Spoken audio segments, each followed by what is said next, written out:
Hi friends, welcome back to my channel. நான் உங்கள் சசி. எல்லோரும் எப்படி இருக்கீங்க? சூப்பராக இருப்பீங்க அப்படின்னு நம்புகிறேன். இந்த விளாக் பார்த்தீங்கன்னா, இந்த வீடியோ எடுத்து கிட்டத்தட்ட ஒரு மாதத்துக்கிட்ட ஆயிடுச்சு. இந்த வீடியோ வந்து கம்ப்யூட்டர்லேயே இருந்து போச்சு. சுத்தமாக எனக்கு எடிட் பண்ண மறந்துட்டேன். சரி, அதான் இப்போ வந்து போடலாம் அப்படின்னு சொல்லிட்டு. இது ஒரு நைட்டு எடுத்த விளாக் தான். அதாவது நைட் டயத்தில் பாலக் சப்பாத்தி வந்து செய்யலாம்னு சொல்லிட்டு டின்னருக்கு தான் ரெடி பண்ணிக்கிட்டு இருந்தேன். அதுக்கு பாலக்கீரையை ஒரு பாத்திரத்தில் கொஞ்சம் தண்ணி ஊற்றி கொதிக்க வச்சுட்டு அதில் வந்து கீரையை கட் பண்ணி அதில் சேர்த்துருக்கேன். அதுக்கு தகுந்த மாதிரி சால்ட் மட்டும் கொஞ்சமாக சேர்த்துக்கிறேன். சேர்த்துட்டு ஒரு 2-3 நிமிஷத்துக்கு வந்து நீங்கள் வேக வச்சாலே போதும். ரொம்ப நேரம் வேகணும்னு அவசியம் இல்லை. வெந்ததுக்கப்புறம் இந்த மாதிரி எடுத்து பிளேட்டில் ஆற வச்சுருங்க. ஆறினதுக்கப்புறம் மிக்ஸி ஜாரில் போட்டு நல்லா நைஸாக அரைச்சி எடுத்துக்கோங்க. நீங்கள் அந்த தண்ணியுமே வேஸ்ட் பண்ண வேணாம். நம்ம சப்பாத்தி மாவு பிசைகிறதுக்கு எடுத்துக்கலாம். சப்பாத்தி மாவு பிசைகிறதுக்கு இன்றைக்கி மாவு ஒரு 3 கப் அளவு எடுத்திருக்கேன். நான் இந்த மாவு பார்த்தீங்கன்னா ஃபுல் அண்ட் ஃபுல் ரேஷன் கோதுமையில் அரைச்ச மாவு தான். அதுதான் வந்து ஏன்னா இப்போல்லாம் கம்பல்சரி வந்து ரேஷன் கடையில் வந்து கோதுமை கொடுக்குறதுனால அதை வேஸ்ட் பண்ண முடியாதுங்கிறதுனால நான் வந்து அதையே வந்து க்ளீன் பண்ணி கழுவி காய வச்சு மிஷினில் கொடுத்து அரைச்சி வச்சுக்குவேன். அதை தான் வந்து இப்போ எடுத்திருக்கேன். நம்ம அரைச்ச அந்த கீரையும் அதுக்கப்புறம் வேக வச்ச அந்த தண்ணியும் சேர்த்து நம்ம வந்து சப்பாத்தி மாவு பிசைஞ்சிக்கலாம். அன்றைக்கி எனக்கு கொஞ்சம் உடம்பு சரியில்லை. டாக்டர்கிட்டலாம் போயிட்டு வந்திருந்தேன். அன்றைக்கி பெருசாக ஒன்றும் வேலையே பார்க்கவும் முடியல என்னால். டாக்டர்கிட்டலாம் போயிட்டு வந்துட்டு ஈவினிங் டயத்தில் சரி கொஞ்சம் ஃப்ரீயான மாதிரி இருந்தது அப்படின்னு சொல்லிட்டு நான் வந்து சப்பாத்தி வந்து ரெடி பண்ணிக்கிட்டு இருந்தேன். என் ஹஸ்பண்ட் கூட கடையில் வாங்கிக்கலாம் அப்படின்னு சொன்னாங்க.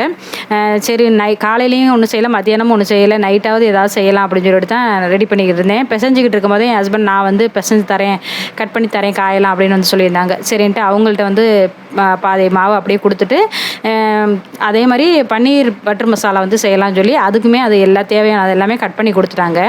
இப்போ ஒரு கடாயில் 2 தக்காளி, 4-5 சின்ன வெங்காயம் இல்லை பெரிய வெங்காயம் எதுனாலும் சேர்த்துக்கலாம். ஒரு சின்ன துண்டு இஞ்சி, 4 பல் பூண்டு, ஒரு சின்ன துண்டு பட்டை, இதெல்லாம் போட்டு நல்லா வதக்கிக்கோங்க. வெங்காயம் வந்து ஆப்ஷனல் தான். நான் வந்து இதில் கொஞ்சம்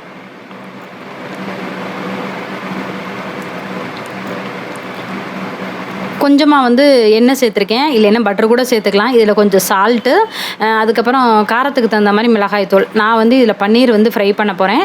பன்னீர் வந்து ஹோம்மேட் பன்னீர் தான். இதை நான் எப்படி ரெடி பண்ணேங்கிறதும் போன வீடியோவில் நான் ஷேர் பண்ணியிருப்பேன். பார்க்காதவங்களுக்கு என்னோடய ப்ளேலிஸ்ட்டில் போய் செக் பண்ணாலும் தெரியும். இல்லை விலாக் வந்து நான் லிங்க் வந்து கீழே கொடுக்குறேன், செக் பண்ணி பாருங்கள்.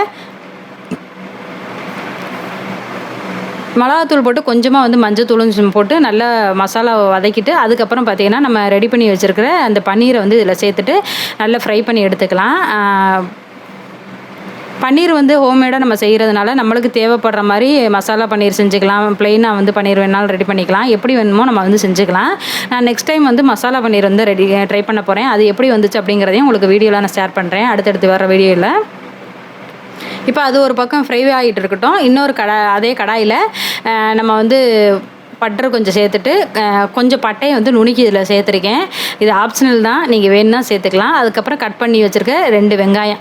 இதுக்கு வெங்காயம்லாம் போடணும்னு அவசியம் இல்லை. நான் என்னோடய மெத்தடில் நான் செய்கிறேன். நம்ம அரைச்ச பேஸ்ட் அப்படியே போட்டு நம்ம வந்து பன்னீர் பட்டர் மசாலா வந்து ரெடி பண்ணலாம்.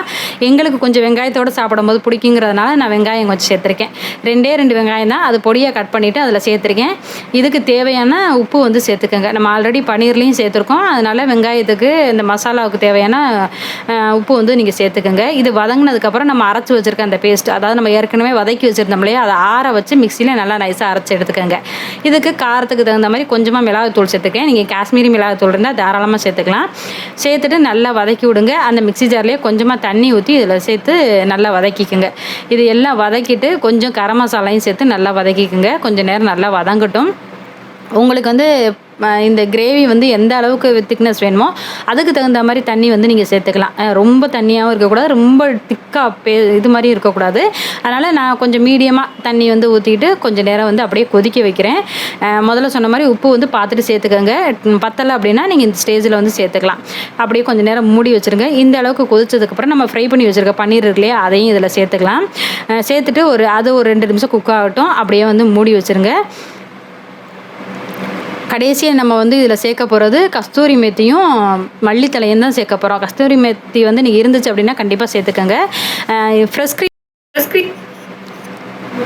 க்ரீம் வந்து இருந்தால் சேர்த்துக்கோங்க. என்கிட்ட இல்லை, அதனால நான் சேர்க்கலை. இருந்தால் கண்டிப்பாக சேர்த்துக்கோங்க. இப்போ வந்து கஸ்தூரி மேத்தி போட்டுட்டு அப்படியே கொதிக்கட்டும். இப்போ வந்து அடுப்பை ஆஃப் பண்ணிவிட்டு நம்ம ஃபைனலாக மல்லி இலையை கட் பண்ணி வச்சுருக்கோம் இல்லையா, அதையும் இதில் சேர்த்துக்கலாம். நல்லா எண்ணெய் பிரிஞ்சு வரும், உங்களுக்கு பார்த்தாலே தெரியும். அதுக்கப்புறம் நம்ம மல்லித்தலையை தூவி அடுப்பை ஆஃப் பண்ணிவிட்டு அப்படியே வச்சுருங்க. நம்மளுக்கு வந்து இப்போ பன்னீர் பட்டர் மசாலா வந்து ரெடி ஆயிடுச்சு. அப்படியே என் ஹஸ்பண்ட் வந்து சைடில் வந்து சப்பாத்தி தேய்ச்சி கொடுத்துட்டு இருந்தாங்க. நான் வந்து அப்படியே அதை சுட்டு எடுத்துக்கிட்டு இருந்தேன். ஏன்னா சப்பாத்தி வந்து கொஞ்சம் டைம் எடுக்கும் நம்மளே தேய்ச்சி போடுறதுனா. எனக்கு வந்து ரொம்ப நேரம் நிற்கவும் முடியலையா, அதனால என் ஹஸ்பண்ட் வந்து தேய்ச்சி கொடுக்குறேன்னு சொல்லியிருந்தாங்க. இந்த மாதிரி நம்மளுக்கு ஹெல்ப் பண்ணுறதுக்கு ஒரு ஆள் இருந்ததுன்னா முடியாமல் இருக்கிற சமயத்தில் ரொம்ப ஈஸியாக இருக்கும். நம்மளே பார்க்கணுங்கிறப்ப அது கொஞ்சம் கஷ்டமாக தான் இருக்கும். அதனால் என் ஹஸ்பண்ட் தான் கொஞ்சம் அன்றைக்கி என் பையன் வந்து கொஞ்சம் ஹெல்ப் பண்ணான், என் பொண்ணு கொஞ்சம் ஹெல்ப் பண்ணான். அன்றைக்கி பாத்திரம் வாஷ் பண்ணாலாம் என் பொண்ணு தான். என் பையன் ஃபுல்லாக அந்த துணியெல்லாம் காய போடுறது, இந்த வேலை மிஷினில் போடுறது இதெல்லாம் அவன். இந்த மாதிரி நம்மளுக்கு ஹெல்ப் பண்ண ஆள் இருக்கிறப்ப நம்மளுக்கு இதை விட வேறு என்னங்க வேணும்? இப்படி சொல்கிறதுக்கே ஒரு பெரிய மனசு வேணும் இல்லையா? இந்த மாதிரி வந்து நம்மளுக்கு முடியலை, வீட்டில் ஒரு ஆள் வந்து முடியாமல் இருந்துச்சுன்னா எவ்வளோ கஷ்டம் அப்படிங்கிறது அவங்க புரிஞ்சு நடந்துக்கிட்டால் மட்டும்தான் நம்ம வந்து கொஞ்சம் வாழ்க்கையை ஈஸியாக ரன் பண்ணி கொண்டு வர முடியும். இதை விட நம்மளுக்கு வந்து பெரிய சந்தோஷமே எதுவுமே இருக்க முடியாது. ஏன்னா நிறைய பேர் குடும்பத்தில் இந்த ஒரு இது கூட இல்லாமல் நிறைய பேர் இருக்காங்க. அதனால் எனக்கு சப்பாத்தியெல்லாம் சுட்டு எடுத்துகிட்டு சாப்பிட்டு முடிச்சாச்சு. என் பொண்ணு வந்து இந்த கிராஃப்ட் வந்து செஞ்சுருந்தா. இது ஒரு லைட் மாதிரி வந்து செஞ்சுருந்தா ஃப்ரெண்டுக்கு கிஃப்ட் கொடுக்குறக்காக. இது வெளிச்சத்தில் இந்த மாதிரி இருக்கும். லைட்டை அமர்த்திட்டு காமிக்கிற பாருங்க, ரொம்ப நல்லா இருந்தது. ஒரு அழகான நிலா வந்து வீட்டுக்குள்ளே இருக்கிற மாதிரியே இருந்தது. பார்க்குறக்கே ரொம்ப சூப்பராக இருந்தது. இது எப்படி இருக்குது அப்படிங்கிறதையும் மறக்காமல் கமெண்ட் பண்ணுங்கள். இந்த இதில் காமிச்சிருக்க பன்னீர் ரெசிபியும் சப்பாத்தியும் ட்ரை பண்ணி பார்த்தீங்கன்னா எப்படி வந்துச்சுன்னு சொல்லுங்கள். இதோட இந்த விலாகை வந்து நான் முடிச்சுக்கிறேன். இந்த விலாக் உங்களுக்கு பிடிச்சிருச்சுன்னா லைக் பண்ணி சப்போர்ட் பண்ணுங்கள். பாய்.